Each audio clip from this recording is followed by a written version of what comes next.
Hello, and welcome to Sleepy Histories. Many of us picture Venice as a sun-drenched postcard, a romantic labyrinth of marble palaces, singing gondoliers, and narrow canals where time seems to stand still for the millions of tourists who flock there each year. We see it as a floating museum of art and leisure, a dream built on the water. But the real life of the forgotten empire of Venice was not born of romance, but of desperate survival. Long before the tourists arrived, Venice was a gritty industrial powerhouse, a mud-born republic forged from a biological wasteland of silt and salt by refugees fleeing the collapse of the Roman Empire. It was a city of shivering engineers, ruthless merchants, and secret police who turned a swamp into the world's first global marketplace. So tonight, we will leave the legends behind and see what it was really like. We will explore the grueling physics of driving millions of timber piles into unstable sludge, the pungent, sulfurous aroma of the boiling pitch used in the Arsenale's assembly lines, and the cold, bureaucratic silence of the Council of Ten. If you find yourself submerged in these stories, please like this video, subscribe to our channel, and share your current location and time in the comments below. The year is 421 AD. You are positioned at the edge of the Venetian lagoon, a vast 17-mile-wide expanse of silt-choked water and salt marshes. To the west, the Italian mainland is a theater of systemic collapse. The once ordered Roman provinces are being dismantled by the advance of Visigoth and Hunnic incursions. For the members of the Veneti tribe, the ancient inhabitants of this region, the terrestrial geography of their ancestors has become a liability, and to survive they are forced to abandon the fertile plains of the Po Valley and the established stone roads of the empire, seeking sanctuary in a landscape that defies traditional human settlement. You observe the exodus, not a triumph of exploration, but a desperate migration into a biological wasteland. You see families wading through knee-deep silt, carrying the few tools and seeds they could salvage from the burning cities of Aquileia and Patavium. This location offers no farmland for grain, no forests for fuel, and no mineral deposits for the forging of iron. It is an environment of extreme scarcity defined by the tidal fluctuations of the Adriatic Sea. The early settlers are faced with a fundamental engineering crisis.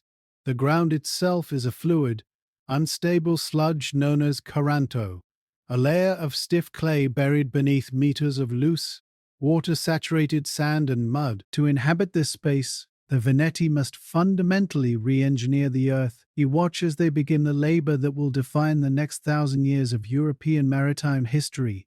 The process begins with the importation of millions of timber piles, specifically trunks of larch, oak and elm, harvested from the distant foothills of the Alps and floated down the rivers to the lagoon's edge. These are not merely building materials, they are the synthetic bedrock of a new civilization. The physics of the construction is precise and grueling.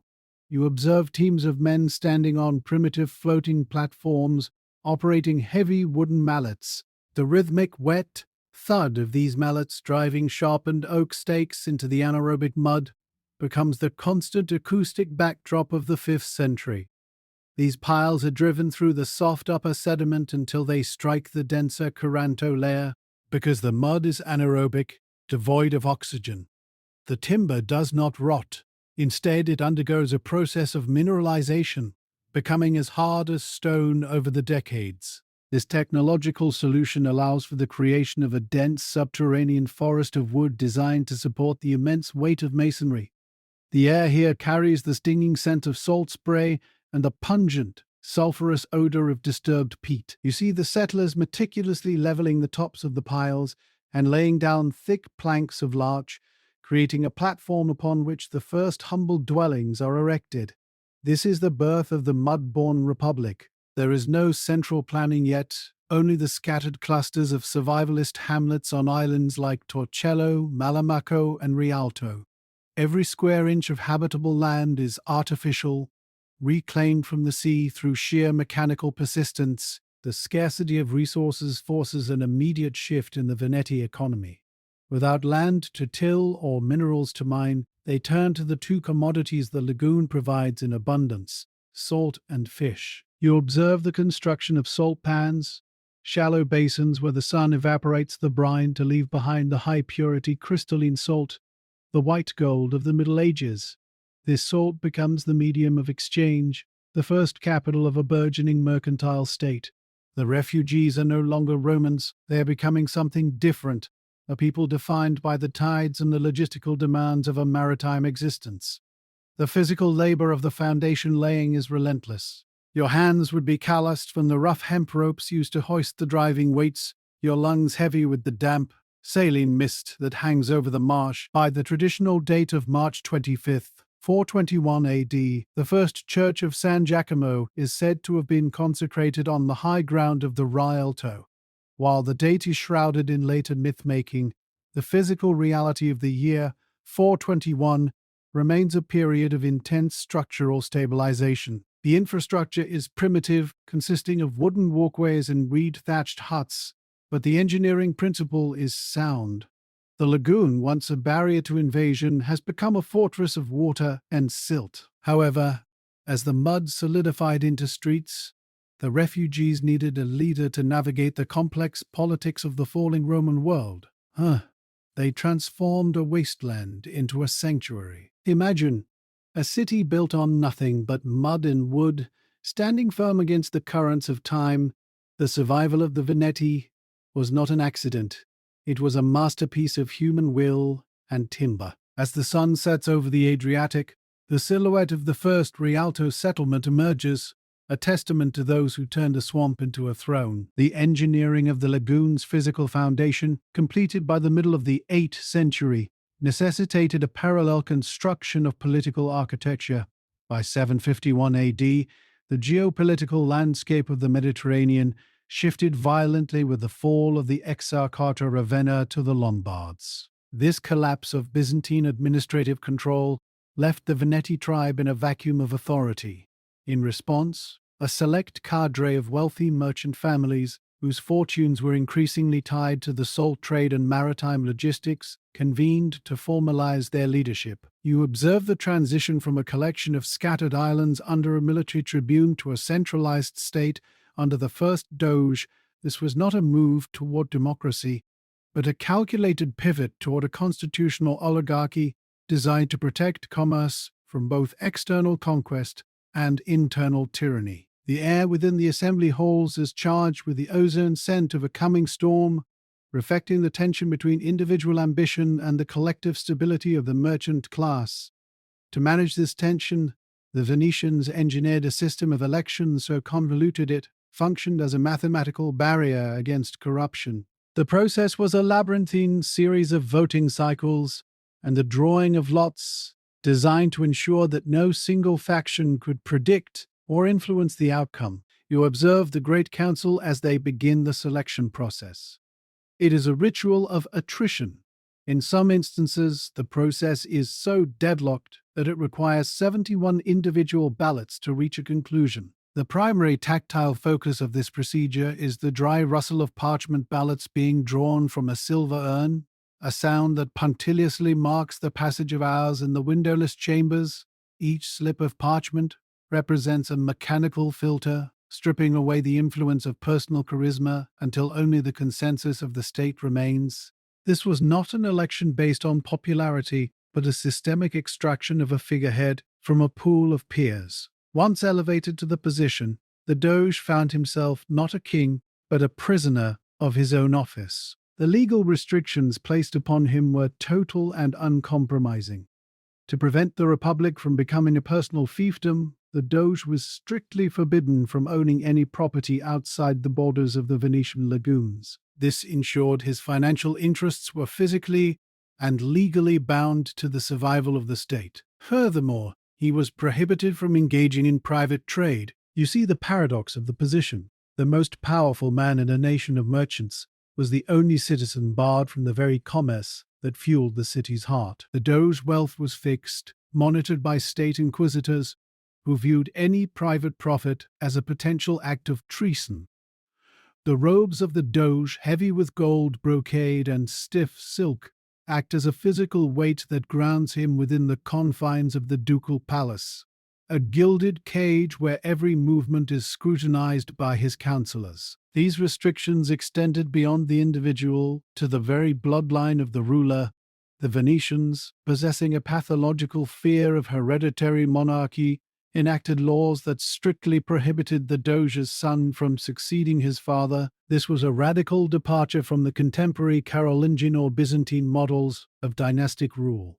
You observe the legislative sessions where these prohibitions are codified. The scratching of quills on vellum is the sound of a dynasty being dismantled before it can even take root. A Doge's relatives were often barred from holding significant public offices during his reign, ensuring that the family's reach did not exceed the reach of the law. If a Doge attempted to elevate his kin, the state responded with immediate exile or execution, maintaining the stratification of power across the merchant class, rather than concentrating it in a single house. As the 9th century progressed, this system of checks and balances achieved a state of equilibrium. The Doge had become a symbol of the state's continuity, but he was a symbol without a soul, stripped of the right to personal property, private profit, or familial legacy. He was the first servant of the Republic, his life governed by the Promissione, a coronation oath that grew more restrictive with every successive ruler. The smell of old parchment and the metallic tang of the silver urns became the permanent atmosphere of Venetian governance. This institutionalized mistrust created a political stability that was unique in the medieval world. With the internal political structure secured and the threat of internal tyranny mitigated by these elaborate legal mechanisms, Venice turned its eyes towards spiritual legitimacy through a first nation-staring heist. The transition from a vulnerable collection of islands to a maritime powerhouse was now complete, anchored by a leader who was powerful in name but powerless in private. The foundations were set for the golden age of the Serenissima. The consolidation of the Doge power and the standardization of the Venetian electoral process created a stable political vessel, yet the city-state lacked a spiritual anchor of international standing. In 828 AD, this deficiency was addressed through a calculated act of religious larceny. Two Venetian merchants, Borno da Malamaco and Restico da Torcello, arrived in the port of Alexandria with a specific directive. Their objective was the body of Saint Mark the Evangelist, then held in a church governed by the Muslim Caliphate. To bypass the maritime customs officials, the merchants devised a pragmatic deception. They layered the saint's remains beneath crates of salted pork. The Islamic port inspectors, bound by dietary prohibitions, recoiled from the crates, allowing the relics to be safely cleared for transport. You observe the merchant's breath hitching as the inspectors turn away, the heavy scent of cured swine masking the dry, musk-like odor of ancient organic remains. This theft was not merely a pious acquisition, it was a geopolitical maneuver designed to divorce Venice from the spiritual jurisdiction of the Patriarch of Aquileia and elevate it to the status of an apostolic see, rivaling Rome and Constantinople. Upon the arrival of the relics, the state required a physical structure that could serve as both a reliquary and a bold declaration of Mediterranean dominance. The initial structure, commissioned by Doge Giustiniano Participazio, was intended to be the Doge private chapel rather than a public cathedral. This architectural choice ensured that the cult of St. Mark was legally and physically bound to the person of the Doge and the machinery of the Venetian state. However, the first basilica was short-lived. A fire during a palace revolt in 976 AD severely damaged the edifice. The current Basilica di San Marco, the structure that defines the modern Venetian skyline, was subsequently rebuilt and finally consecrated in 1094. You run your hand across the cold, smooth texture of mosaic gold leaf, which glows with a steady warmth under the flickering candlelight of the cavernous interior, a sensory testament to the city's immense liquid capital, turned into stone and glass. The reconstruction phase between the mid-11th century and 1094 AD coincided with a shift in Venice's aesthetic and technical identity. Utilizing its close cultural and trading links with Byzantium, Venice did not merely import goods. It imported artisans, architects, and the Greek cross-floor plan. This architectural synthesis resulted in a building that was Western in its foundation but Eastern in its ornamentation. The five great domes, supported by massive piers and connected by barrel vaults, mirrored the Church of the Holy Apostles in Constantinople.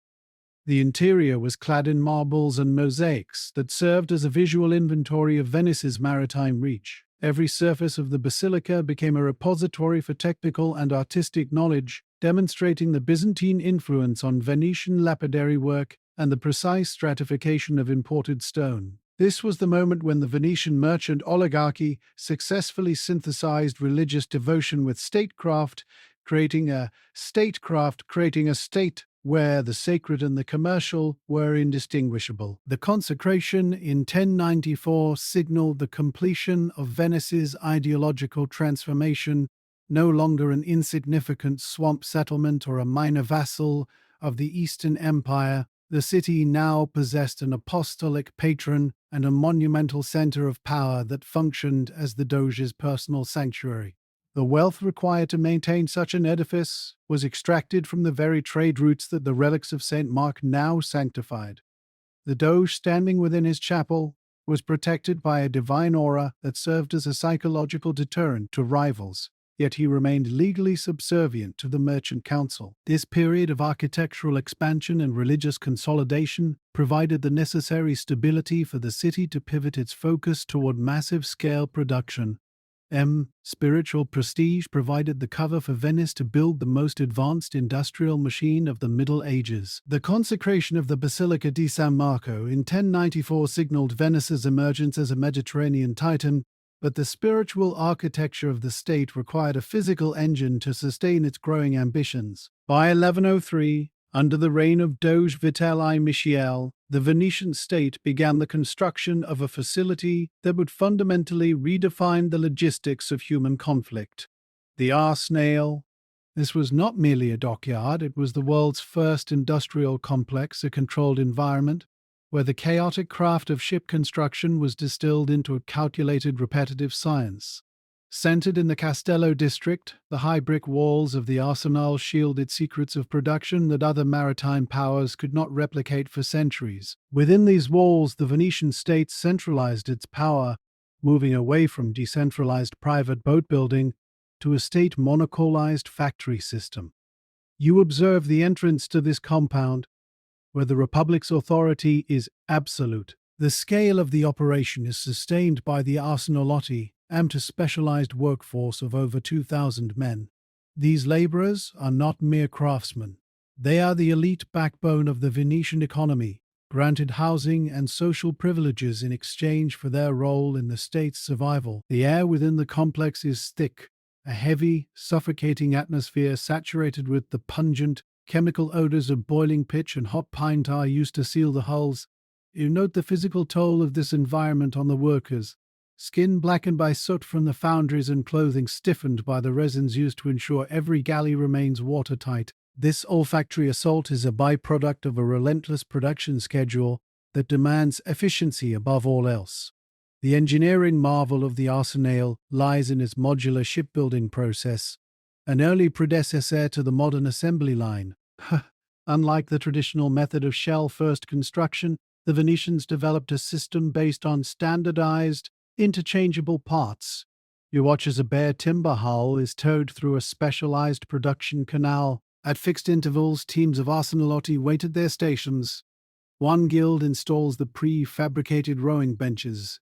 As the hull moves forward, another team steps the single or double masts. Following this, the riggers arrive to finalize the placement of the sails. The efficiency is such that Venice mastered the ability to produce one fully equipped warship per day during times of crisis. A feat of logistics that ensured the Republic could replace massive naval losses faster than any adversary could comprehend. The specific weapon produced by this factory was the Venetian galley. You examine the technical specifications of these vessels. Long, slender hulls designed for speed and maneuverability, powered primarily by 150 oarsmen. These galleys utilized the triangular lateen sail, a Mediterranean innovation that allowed the ships to tack closer to the wind than the square-rigged vessels of the north. This combination of human rowing power and aerodynamic sail design created a hybrid vessel capable of traversing the unpredictable currents of the Adriatic and Aegean with predatory. Every oar, every rudder, and every plank was carved to exact dimensions in a separate workshop before being brought to the assembly canal, ensuring that a damaged part in the middle of a naval engagement could be replaced by any standard component from the fleet stores. As the 12th century progressed, the Arsenale expanded to include specialized foundries for casting bronze cannons and massive warehouses for the storage of hemp, used to weave the miles of rope required for rigging. The facility functioned as a closed-loop system of resource management. Timber was harvested from state-managed forests in the Istrian and Dalmatian highlands, floated down to the lagoon, and processed into standardized lengths. The standardization extended to the armament as well. You observe the storage of thousands of crossbows and later the heavy iron and bronze ordnance that would eventually replace them.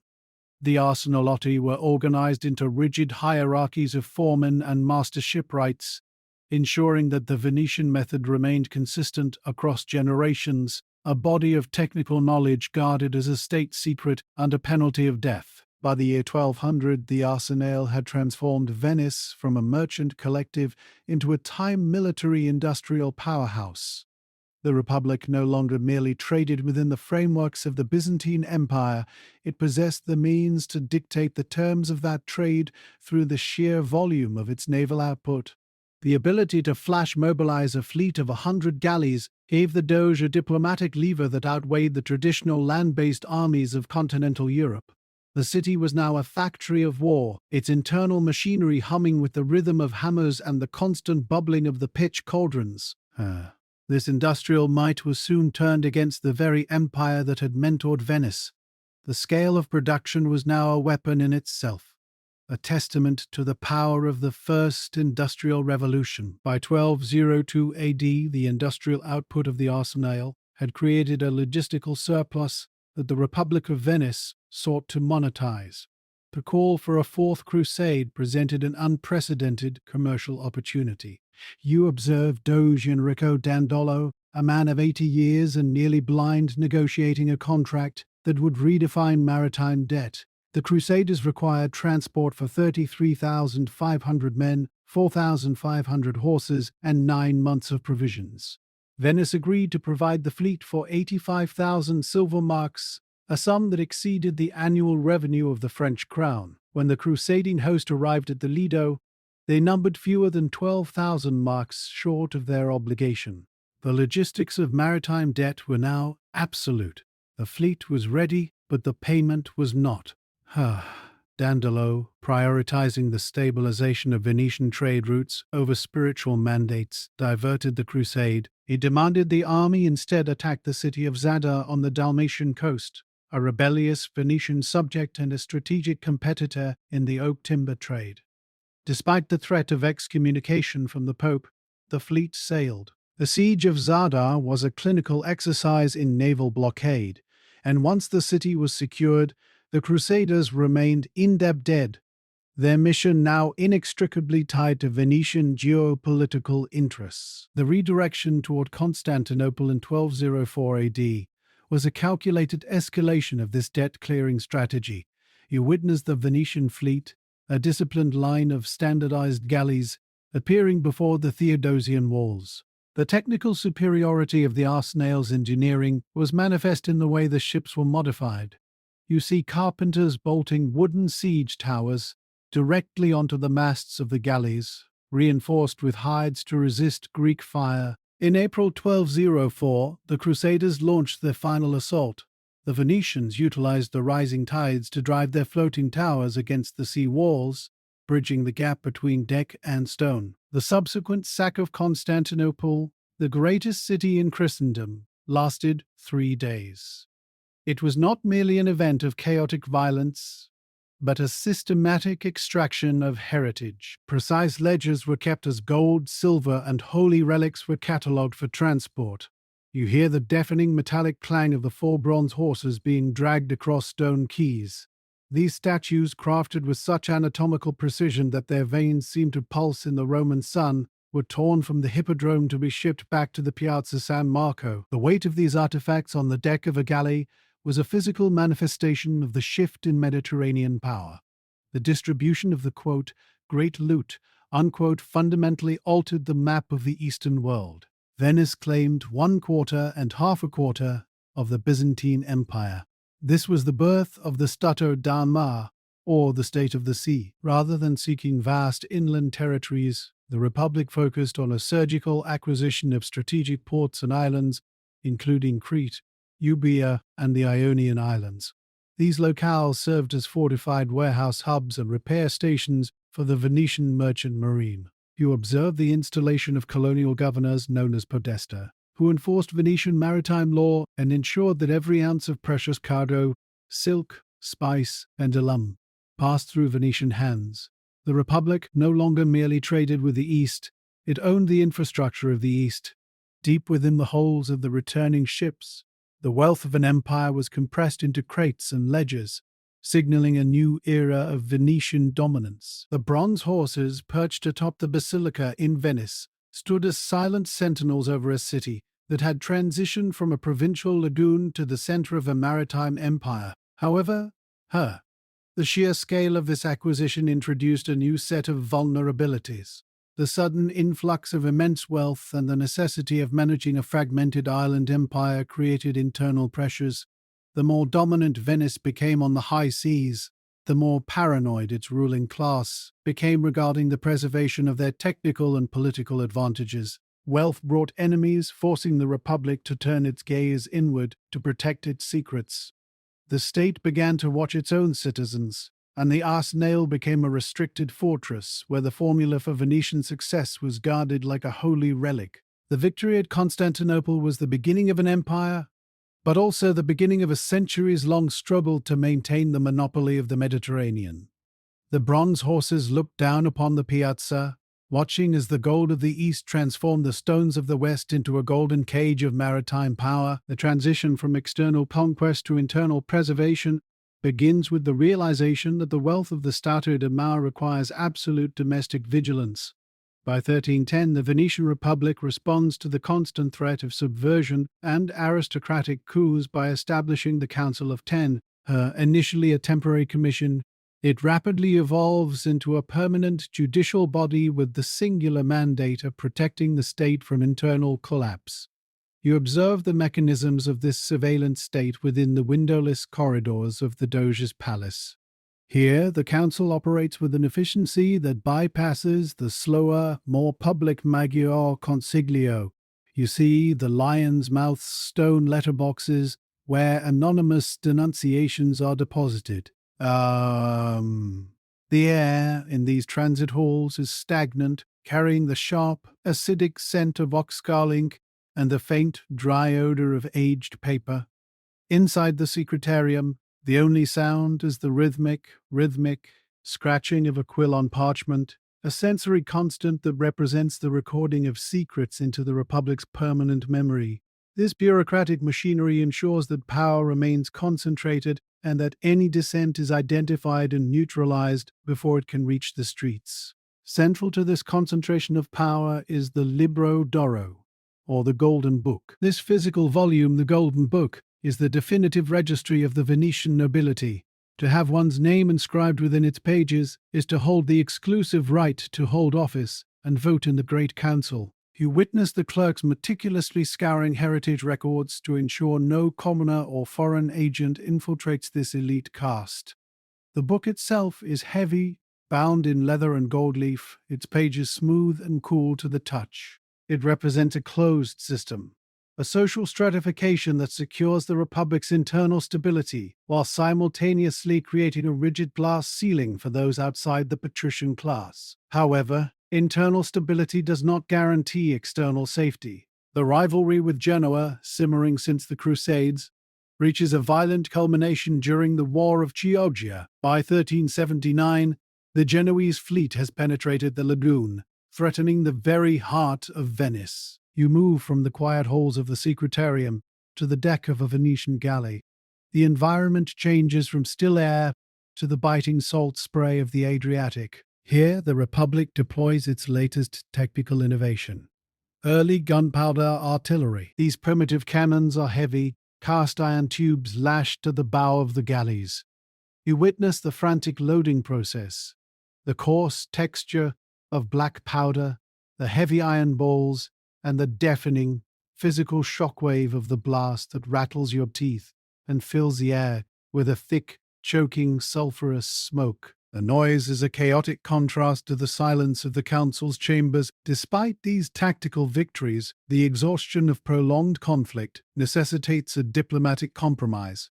In 1381, the Treaty of Turin is signed. You watch the legal officials drafting the terms, a process of painful concession. Venice is forced to cede Dalmatia, a significant territorial loss that strips the Republic of vital timber and ports along the eastern Adriatic coast. Yet the document is viewed as a strategic necessity. It saves the city from total Genoa's occupation and preserves the core of its maritime trade routes. The scratching quill returns as the terms are finalized, the ink drying on the surrender of lands to ensure the survival of the lagoon. The consequences of these decades are a refined state apparatus that prioritizes collective survival over individual liberty. The Council of Ten, the Golden Book, and the tactical adaptation of gunpowder have forged a city that is as much a fortress of information as it is a naval power. As the 14th century closes, the Republic has balanced the books of war and peace, trade and surveillance. Having survived internal threats and external rivals, Venice reached its absolute zenith of terrestrial power. The city remains a paradox, a place where the beauty of the canals hides the cold calculation of the secretarium. It is a world of gold and iron, of silent pens and thundering cannons. This is the Venice that will endure for centuries to come, a testament to the power of vigilance and the weight of tradition. The Golden Book is closed, the ink is dry, and the Lion of St. Mark looks out over a sea that is, for now, secured. By 1420, the Republic of Venice had survived its existence struggle with Genoa and emerged as the singular maritime hegemon of the Mediterranean. This year marks the definitive commencement of what historians term the Golden Century, a three-decade epic where Venetian wealth reached its absolute zenith. You observe the Doge Palace from the water. It is no longer a mere fortification, but a mathematical marvel of Gothic architecture, funded by a commercial network that stretched from the ports of London to the bazaars of Tabriz. The influx of capital is so vast that the Republic begins to look beyond the lagoons to the Italian terra firma. Between 1420 and 1450, you can track the physical movement of Venetian troops, mercenary condottieri, paid in solid gold ducats as they move inland to capture and annex the cities of Vicenza, Verona, and Padua. This expansion onto the mainland was not merely for prestige, and to secure the vital agricultural hinterlands and alpine trade routes necessary to support a population that had outgrown its marshy origins. Every ducat spent was an investment in the security of the heart of the Republic. You walk through the salt depots of the Giudecca, where the air is perpetually sharp and desiccative, stinging the nostrils and drying the skin instantly. Here you witness the physical manifestation of the state's primary economic engine. Unlike the volatile spice market, salt was a state-controlled monopoly of such importance that the Venetian Senate officially designated it Il vero fondamento del nostro Stato, the true foundation of our state. The Republic did not merely trade salt, they mandated its production across the Adriatic and Mediterranean basins, forcing every merchant vessel to carry a specific quota of the mineral back to the city. You see the massive piles of coarse, white crystals stored in thick-walled warehouses. The gritty crystalline texture of these salt mounds reflects the harsh Adriatic sun with a blinding intensity, representing a commodity more stable than currency itself. The revenue from the salt tax, or the gabelle, funded the construction of the Arsenale's great walls and the salaries of the thousands of shipwrights who could assemble a fully rigged galley in a single day. Imagine that. A whole ship built in a morning's time. While salt provided the foundation, the spice trade provided the surplus that fueled the opulence of the 15th century. You observe the arrival of the Mudda, the state-organized trade convoys. The scent of the docks changes as the ships are unloaded. The briny smell of the lagoon is momentarily overwhelmed by the dense, earthy aroma of cloves, the heat of peppercorns, and the dry, woody scent of cinnamon bark. This was the mechanism of Venetian wealth. By controlling the ports of the Levant, Venice acted as the sole funnel through which the luxuries of the East reached the courts of Europe. The ducat became the global reserve currency, its 3.5 grams of 24-karat gold a physical guarantee of the Republic's fiscal integrity. In the counting houses of the Rialto, you hear the rhythmic clicking of wooden abaci and the scratching of quills as clerks record profits that would seem astronomical to any other contemporary state. The Venetian patrician class transitioned from rugged sea captains to refined merchant princes, investing their profits into the architectural transformation of the city, commissioning the elaborate marble facades that still define the Grand Canal. However, this period of unparalleled prosperity was built upon a fragile geopolitical equilibrium. To the east, the Byzantine Empire, once the great buffer between Latin Christendom and the Islamic world, had shriveled to little more than the city of Constantinople. You observe the increasing frequency of state dispatches arriving from the Venetian bailo in Constantinople, each one more urgent than the last.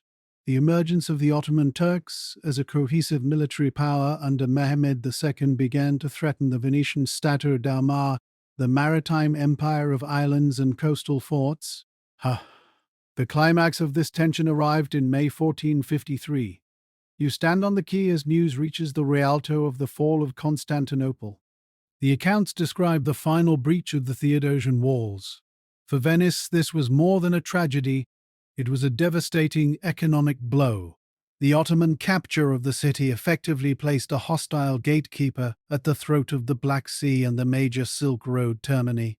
The high point of Venetian wealth, sustained by the monopoly of the East, began its slow, terminal descent. As the Ottoman shadow grew, Venice's dominance began to erode, shifting from trade to spectacle. The transition from the Golden Century into the 16th century is marked by a shift in the geometry of power. You observe the Venetian Arsenale, once the world's most efficient industrial complex, working at a frantic, rhythmic pace to meet the existential threat of Ottoman expansion. By 1571, the technological and strategic culmination of this effort reaches its zenith at the Battle of Lepanto. You stand upon the deck of a Venetian galley, witnessing the collision of high-rimmed oared vessels. The air is saturated with the sulphurous bite of black powder and the copper scent of blood as the Holy League, spearheaded by the Venetian fleet, secures a final, definitive naval victory against the Ottoman Empire. This victory, though tactically absolute, functions as a grand finale for the Republic's maritime dominance. While the cannons cool and the fragmented hulls of Turkish ships sink into the Ionian Sea, the geopolitical reality is shifting. The Mediterranean, once the undisputed central nervous system of global commerce, is being bypassed. You observe the charts of Dutch and British cartographers, which now trace the vast looping Atlantic trade routes. These new corridors of wealth circumvent the Venetian customs houses entirely, favoring the deep-water ports of London and Amsterdam. Consequently, the Republic's monopoly on spices and silk dissolves, replaced by a slow, inexorable decline in customs revenue. This fiscal pressure forces Venice to pivot from a mercantile empire to a terrestrial state, focusing on manufacturing and the management of its mainland territories in the Veneto. The bureaucratic core of the city tightens its grip on internal order as external influence wanes. In 1606, you witness a rare act of political defiance. The Venetian Senate asserts the supremacy of secular law over the Roman Catholic Church. This confrontation, known as the Interdict, sees the Republic ignoring papal excommunication and prioritizing the sovereignty of the Venetian state. The physical toll of this isolation is visible. The opulent ceremonies of the Doge continue, but they are increasingly funded by taxing the landed nobility rather than the profits of the sea. By the 18th century, the city transforms into a theater of art and tourism for European aristocrats on the Grand Tour. The Arsenale's production of warships is replaced by the delicate craftsmanship of glassware, lace, and carnival masks. You walk through a deserted marble courtyard in the late 18th century, and the hollow sound of your footsteps echoing against the stone underscores the emptiness of the city's coffers. The Republic maintains a veneer of independence through strict neutrality, but its military capacity is an antique relic. This 1100-year history of autonomy meets its catalyst in 1797. You observe the arrival of Napoleon Bonaparte's French army on the mainland. Facing the threat of total destruction, the Great Council meets for the final time. The Doge Ludovico Manin removes his ducal cap and orders the surrender, effectively liquidating the Republic. The banner of St. Mark is lowered, replaced by the tricolour flag. The physical removal of the bronze horses from the Basilica of St. Marco by French troops symbolizes the absolute end of the Venetian sovereign identity. The Republic was dead, replaced by a century of foreign occupation and desperate rebellion. Every stone in the city seems to weep as the Golden Lion is tucked away. The silence that follows is not one of peace, but of conquest. The once mighty fleet is gone, and the Adriatic no longer answers to the Doge. You watch as the French soldiers begin dismantling the symbols of a millennium of pride, their boots echoing with a harsh, unfamiliar rhythm against the Venetian pavement. The legacy of the Republic remains etched into the very salt of the lagoon. Though the political entity dissolved in 1797, the spirit of Venice persisted through its art and its scars. You see the city now not as a conqueror of the seas, but as a museum of its own faded glory. The transition from the absolute power of the 1600s to the occupation of the 1800s serves as a reminder of how quickly the geometry of power can shift. To think the same docks that built the fleet of Lepanto ended up repairing the ships of their icon's enemies. The story of Venice is one of a long, beautiful sunset. As you look out over the Grand Canal, the tricolour flag flutters where the Lion of St. Mark once roared. The transition is complete. The merchant is now the host, and the empire is a memory. We must remember that no glory, no matter how golden, is immune to the turning of the tide. This is the final chapter of the serenity of the lagoons. The dissolution of the Venetian Republic in 1797 left a geopolitical vacuum in the northern Adriatic. This void was briefly filled by the administrative machinery of Napoleonic France before the definitive settlement of the 1815 Congress of Vienna. You observe the transition of sovereignty as the city is formally integrated into the Austrian Empire, governed from the distant bureaucracy of Vienna. Under Austrian rule, Venice is no longer a sovereign maritime empire, but a provincial capital within the Kingdom of Lombardy-Venetia. The administrative shift is visible in the arrival of white-coated Austrian infantry and the implementation of Germanic civil codes, which emphasize centralized control and the extraction of tax revenue. However, the most significant transformation of this era is not legislative, but structural. In 1841, the Austrian government commissions an unprecedented engineering project, a fixed link between the historical center and the Italian mainland. The logistics of this endeavor required the driving of 75,000 larch piles into the silty floor of the lagoon to support the weight of a stone masonry causeway. By 1846, the railway bridge is completed, spanning nearly 4 kilometers of open water. You hear the rhythmic screech of iron train wheels on the new stone causeway, a sound that signals the physical end of Venice's 1300-year history as a secluded island of Venice's 1300-year history as a secluded island fortress. This bridge provides a direct conduit for modern industrial logistics, but it also serves as a strategic tether for the Austrian military, allowing for the rapid deployment of troops into the heart of the city. The arrival of the railway coincides with a period of rising nationalist sentiment across the Italian peninsula. The engineering of the bridge, while a feat of modernization, becomes a site of contention as local resistance against the Habsburg monarchy intensifies. In March 1848, the lawyer Daniele Manin leads a popular uprising, capturing the Venetian arsenal and declaring the rebirth of the Republic of San Marco. The revolt is driven by the desire for self-determination and the removal of the Austrian presence. You monitor the tactical response of the Austrian forces under Field Marshal Radetzky, who withdraws to the mainland to reorganize. The city remains under siege for 17 months, during which the railway bridge is sabotaged to prevent the arrival of enemy reinforcements.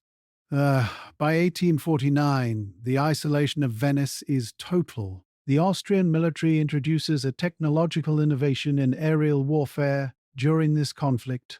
The use of unmanned hot air balloons carrying incendiary devices launched toward the city center. This primitive aerial bombardment, coupled with a devastating cholera outbreak, exhausts the city's capacity for defense. You witness the final, brutal bombardment of the city from the mainland batteries, the heavy percussion of shells fracturing the centuries-old masonry of the palaces. Following the surrender in August 1849, the Austrian administration is reinstated with increased severity, characterized by martial law and censorship. The economic reality is grim. The city's trade volume continues to decline, as the ports of Trieste and Fiume receive preferential treatment from the empire. The stalemate of the mid-19th century is eventually broken by shifts in the European balance of power. In 1866, the Austro-Prussian War erupts, aligning the newly formed Kingdom of Italy with the Prussian army. While the Italian forces suffer tactical defeats at the Battle of Custoza and the naval engagement at Lissa, the decisive Prussian victory at Sedan forces the Austrian Empire to cede its Italian territories, and you observe the diplomatic exchange as Venice is handed over to France and subsequently transferred to the Kingdom of Italy following a plebiscite. The vote, conducted in October 1866, yields a near-unanimous result for annexation, reflecting a population and economic stagnation. The arrival of King Victor Emmanuel II marks the formal end of the Austrian epoch. The city is now a component of a unified nation-state, yet its integration brings new challenges. The medieval infrastructure, designed for a maritime republic, must now be adapted to the demands of a 19th-century industrial power. The railway bridge, repaired and operational, continues to bring an increasing volume of visitors and goods, accelerating the city's transition from a commercial hub to a site of global tourism. Unified with Italy, Venice faced the 20th century's darkest hours and its most existential threat: the water itself.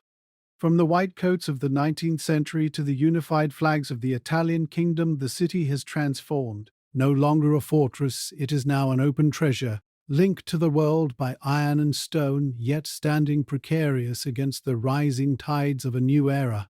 The bridge that once brought soldiers now brings the world, as the sun sets over the lagoon on a new Italian chapter. The iron rails laid down in the 19th century provided a physical tether to the Italian mainland, but the 20th century transformed this link into a permanent structural dependence. By 1933, the political landscape of Italy had shifted toward the centralized power of the fascist regime. Benito Mussolini oversaw the completion of the Ponte della Libertà, a road bridge spanning 3.85 kilometers across the Venetian lagoon. You observe the transition as the first automobiles traversed the asphalt, an engineering feat that fundamentally altered the city's insular morphology. This bridge did more than just transport vehicles. It synchronized the Venetian clock with the industrial rhythm of the mainland, effectively ending the city's thousand-year status as a maritime sanctuary accessible only by water. This integration was not merely symbolic. The hydraulic dynamics of the lagoon began to change, as the expansion of the industrial port at Marghera necessitated the dredging of deep-water channels, allowing massive vessels to penetrate the fragile ecosystem. Technically, the city was becoming a suburban appendage of the mainland's manufacturing zones, yet its internal structure remained frozen in the architecture of the Renaissance. The consequences of this environmental manipulation became catastrophically clear on November 4th, 1966. You witnessed the meteorological phenomenon known as the Aqua Alta, reaching a record height of 194 centimeters. This was not a localized event, but a systemic failure of the city's defenses against the Adriatic Sea. The floodwaters breached the barriers of the San Marco Basin, infiltrating the porous Istrian stone foundations and surging into the ground floors of palaces. The air carries the sharp saline stench of stagnant seawater and the oily residue of heating fuels leaking from submerged tanks. You watch the cold, rising water of the Sacral swirling around the base of a cafe table in the Piazza San Marco, a visual confirmation of the city's extreme vulnerability to rising sea levels and the geological subsidence caused by the extraction of groundwater for mainland industry. The beauty of the Renaissance architecture is now knee-deep in dark, swirling water following the 1966 disaster. The pathology of Venice shifted from a living maritime center to a precarious conservation project. The demographic data tracks a stark decline that mirrors the rise of the global travel industry. In 1980, the permanent population of the historic center stood at 120,000 residents.